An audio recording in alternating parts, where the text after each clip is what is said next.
I'll talk about homework.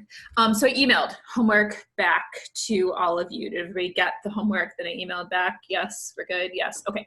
Couple of things on that. First of all, it was disaster. Not your part, my part. I downloaded them and I printed them and I graded them and then I rescanned them in and then I emailed them back to you, and I did not enjoy that very much. So next time, what I'm going to try is annotating them in Adobe. What that means is that it would be way more helpful if you could send me a single PDF file. I'm not going to make this a requirement. I don't want to make a requirement of something that's going to cause problems for you. If you can't, that's okay. But it would be really helpful if you could send me your homework as a single PDF file. That would make my life easier. Again, if that's overly burdensome, don't worry about it. I will make it work. But a single PDF file would be helpful. And then just careful when you're taking pictures. Also, there were a couple that were a little bit light. And I think I mentioned this on Monday. So just take a look at the picture and make sure that it's readable before you send it in. Any other questions about the homework that I emailed back? Any issues there? Anybody, anything? Okay, so remember just dates. Next homework is due Wednesday, April 8th. That's a week from today. Somehow we have made it to April. Usually it's really exciting when we make it to April, and I'm not so excited about April. Happy April Fools. Yeah. Not so excited about April. I was very sad though. Google said they are not doing their typical April Fool's Day jokes this year out of respect for everything going on. And I'm like, no, this would be the perfect time to do them. Coronavirus is April Fools. Yeah. It lasts during this trying time. Yeah, we need some, but none from Google today, apparently. None rotating your screen upside down or anything like that. It's very sad. So, okay, homework due next week, Wednesday, and then test next week, Wednesday also. And we're going to try a test on Zoom and see what happens. So, other procedural questions before we get into today's lecture? For the test on Zoom, are we allowed to use like Perry during it, or is it be problems without that? You should not have to. So the way that I write a test is that you should be able to do it using a handheld calculator.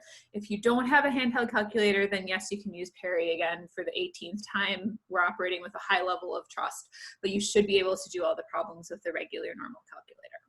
So, other procedural questions about the test? We'll talk a little bit more about it when it gets closer, but other procedural questions about the test? Oh, actually, calculators. What if we don't have our calculator? Yes, send me an email if you don't have your calculator, and we'll figure out something else because it's at school, because your calculator's at school.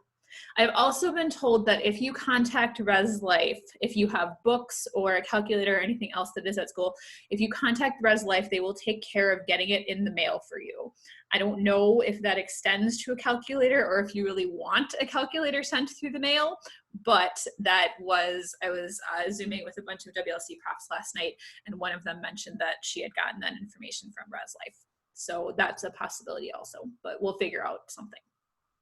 Other procedural questions about the test or about homework or anything else there?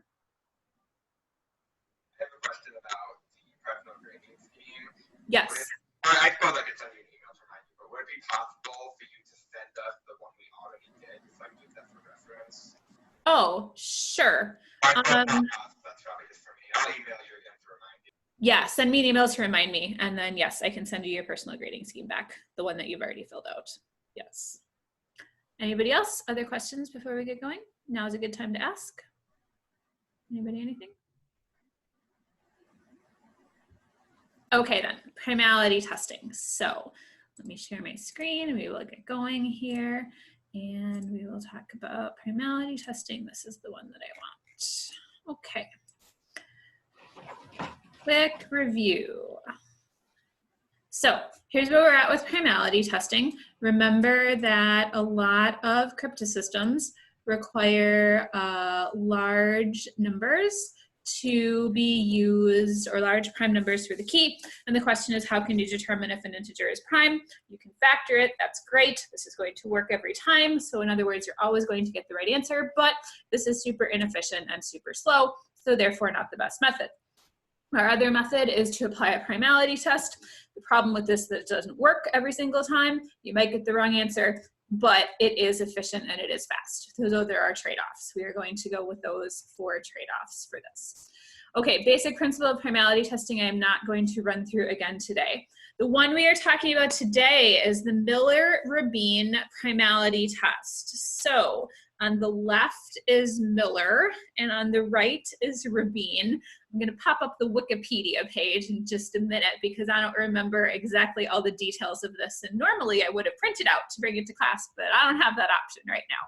So the Miller-Rabin primality test is similar to the Fermat primality test. It was first discovered by Russian mathematician whose name I absolutely can't pronounce, Artyomov, in 1967.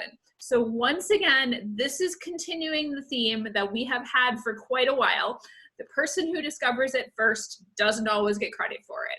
So not giving credit to the person who came up with it first in this point in time. So that's 1967 is when this one first was discovered. And then Gary Miller, so that was a picture I had up. Actually, he looks like he might be on the right. He rediscovered it in 1976, but this is problematic. So the version that he came up with in 1976 is what's called deterministic. That means it's always going to work. It's always going to give you the right answer. You don't have probabilities of getting stuff right and wrong. But the correctness relies on the unproven extended Riemann hypothesis. And I am absolutely not telling you what the extended Riemann hypothesis is because that would take a whole lecture in and of itself. The point is that this thing is unproven and mathematicians are not sure whether the extended Riemann hypothesis is actually correct or not. So therefore, there is more doubt cast on Miller's original primality test, and that's why we don't use that version. The version that we use is modified in 1980 by Michael Rabin. And so he came up with a test that we know is going to give us a wrong answer sometimes, and we'll look at that. That's why this is called a probabilistic algorithm.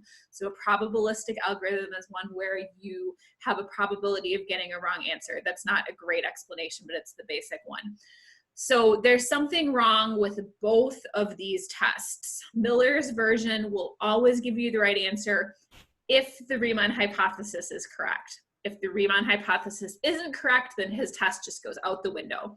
The one that was modified in 1980 will sometimes give you the wrong answer, and we'll talk about how often it'll give you the wrong answer, but we're not relying on some other cryptography or mathematical problem in order to have a test that's working here. So that's kind of the trade-off between these, and that's the reason that we are looking at the Miller-Rabin primality test as opposed to the version that Gary Miller came up with in 1976. Making sense there before we get into the test? That's the basic background, okay? All right, let's go back to my PowerPoint here, and we will keep talking through the Miller-Rabin primality test. So here's how it works. Our input is an integer n. So again, we're calling this n as opposed to p and q because I am not sure whether this is a prime or composite number. Output, duh, is either prime or composite. And remember what is going on with all of these primality tests that we're talking about. If you get an output of composite, you are guaranteed to have a correct answer. If you get an output of composite, you are guaranteed to have a correct answer. If you get an output of prime, your answer might be right or it might be wrong. With the Miller-Rabin primality test, at most half of the prime outputs are incorrect. So another way of saying that is the Miller-Rabin primality test incorrectly identifies a composite number as a prime number at most half the time. So if you put in a number and you get an output of prime, you have at least a 50% assurance that your answer is correct. Okay, That's what's going on here. And so the extension that we can make for this is if we assume that, and this is totally wrong, but if we assume this, that if we assume that 50% of your numbers are composite and 50% are prime, that is totally and completely incorrect. That's absolutely incorrect. But we're gonna say 50% are prime, and we are going to say that prime is wrong at most half the time. Then we get an overall wrong answer at most 25% of the time. It's actually better than this because half the numbers are not prime and half are not composite. It's actually better than this. But we can say with certainty that this test has a 75% correctness level or confidence level, at least 75%. In actuality, it's probably higher than that, but we can say for sure that we're only going to get a wrong answer at most 25% of the time, because that encompasses all our correct composite answers and the half answers for prime that might be wrong. Okay, questions there before we get into how the test actually works? Give me a thumbs up that we've got the basics of the test before we get into how the test actually works. Okay, cool. All right.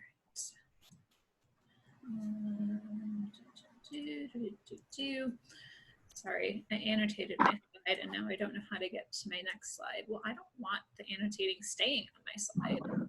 I think you just have to, yeah. How do I make the annotate go away? I think you just have to like click the X or like erase it. I think you actually have to erase it. I do have to erase it. That's sad. Yeah, but there might be some shortcut. My dad was looking at that. They're all drawings. Okay, there we go. Got it. Sorry. This is, again, the point in class where you get to see how this actually works and whether or not I'm competent with Zoom. I'm not. In some things I am, in others I'm not. Thank you for your patience. Okay. All right, here's how the Miller-Rabin primality test actually works. This should look familiar, and we're going to remember why this looks familiar in a minute when we talk about why the Miller-Rabin primality test works. So we are going to, remember, n is our input. N is the number that we are trying to decide if it's prime or composite. We are going to write n minus 1 as 2 to the s minus r, sorry, 2 to the s times r, 2 to the s times r, where r is odd. And I had some questions on homework when you were doing this. You weren't doing the Miller-Rabin primality test, but you were doing the same process about how you figure out the value of s. Don't overthink on finding the value of s. Just start pulling values of 2 out until you get an odd number. That's it. That's all you have to do. Just pull values of 2 out until you get an odd number. So we're going to do that. We are going to pick a random element A that is between 1 and n. So a random element A, we're going to pick that. So A is between 1 and n. We are going to create B as A raised to the r mod n. And remember, r was the odd factor of n minus 1. And then we're going to make a sequence. Negative 1, b squared, b to the 4th. And we're going to keep going until we get to b raised to the 2 to the s. So we're going to keep going until we get to that. Remember that all of the entries in this sequence are going to be mod n. Okay, so all the entries in the sequence are mod n. If we get a 1 in the sequence preceded by negative 1, and again, you got to be careful because we're working mod n, so you need to be careful that this is actually preceded by n minus 1 because we're working mod n. Negative 1 isn't going to show up, and minus 1 will. Then we're going to output prime, and otherwise we are going to output composite. So this is your process for the Miller-Rabin primality test. N minus 1 as 2 to the s minus r, where r is odd, picking a random element A, creating B, which is A to the r mod n, and then constructing a sequence. Negative 1, B, b squared, b to the 4th, all the way to 2 to the s. If you happen to get 1 in the sequence preceded by -1, you output prime. And if not, then you output composite. Okay. I want to demonstrate this on Perry. So any questions on the process before we go ahead and demonstrate this on Perry? Anything here? Okay. Let's do Perry then, and I didn't open it before, so you get to see my screen so that I can open it now. John, by the way, wins the Good Student of the Day award because he told me how to create PowerMod as a function that Perry remembers at input, so I don't have to type PowerMod anymore. Like, I can do PowerMod immediately, and that's very exciting. So John wins the Thank You Helpful Student Award of the Day. Let's all clap for John. There you go. Yay, thank you. All right, let's do an integer n. I'm just going to punch some random numbers here. There's my n that I want to test and decide if this is prime. Okay, so I need to look at n minus 1, and we need to start pulling out powers of 2. So n minus 1 divided by 2, and that's an odd number right away. So I pulled out 1 power of 2, and I got an odd number, and so therefore my r value is that odd number that I just got, and my s value is equal to 1. Okay, r and s. The next thing I want to do is pick a random element a. So there's my a that has fewer digits than n, so that's a totally valid value of a. I need b, so b is going to be power mod of a to the r and n. So there's my b value. And then I need to go ahead and start constructing my sequence. So my sequence is -1, comma, b, and then b squared, but my s is equal to 1 in this case, so I'm just gonna have -1 and my value of b, and then I stop. That's it. So -1 and my value of b, and then I stop. So my sequence is the -1, and then this value of b that I have, and since s is equal to 1, I stop there. So am I outputting prime or am I outputting composite? People who have video, give me a thumbs up or a thumbs down. If you have video, it's helpful. People who have video, give me a thumbs up if I'm outputting composite or a thumbs down if I'm outputting prime. What am I outputting? Composite or prime? What do you got? Got a bunch of thumbs up for composite, okay? Composite, and composite is guaranteed to be correct in this case. Let's just check and factor n and make sure that it really is composite. Yes, in fact it is. So n is 3 times something here, okay? All right, I wanna do one where we're going to output prime. So let's try n equals 561. I wanna do one where we output prime. N equals 561. I need to start dividing by 2. So we'll divide by 2, oops, sorry, n minus 1 divided by 2. So I need to divide by 2, that's still even. That next one divided by 2 is still even. Next one divided by 2 is still even. And the next one divided by 2 is odd. So I divided by 2, 1, 2, 3, 4 times in this case. So s is equal to 4 for this particular example. Let's try s equals 4. And r is equal to the odd number that I got at the end when I was done dividing by 2, which is 35. So I've got s equals 4 and r equals 35. I need to pick a random element a. I don't know, let's pick a equals 2, just for the heck of it. So we're gonna pick a equals 2, and then I need to do b, which is a power mod. So power mod of a raised to the r mod n. So there's my b value. At this point, I need to start constructing my sequence. So I'm going to successively square b, and I wanna keep going until I get to b to 2 to the s. So in other words, s is 4. I'm gonna have at most 5 terms in my sequence this time. -1, b, b squared, b to the 4th, b to the 8th, b to the 16th, at most 6 terms in my sequence. All right, so we've got -1, we've got b, we've got a power mod of b squared mod n, that's 4. We've got a power mod of b to the 4th mod n, that's 16. Power mod of b to the 8th mod n, 256. And power mod of b to the 16th mod n, and that's 460. This is where I stop because s is equal to 4 in this case. So 2 to the s is 16, and I stop my sequence at this point. So this is where I stop. My sequence then looks like -1, 134, 4, 16, 256, 460. That's my sequence in this case. Thumbs up for output composite, thumbs down for output prime. What do we got? Composite or prime? What am I outputting in this case? Composite or prime? What do we got? Thumbs up or thumbs down? Do I have a negative or do I have a 1 preceded by a -1? Output composite, output prime.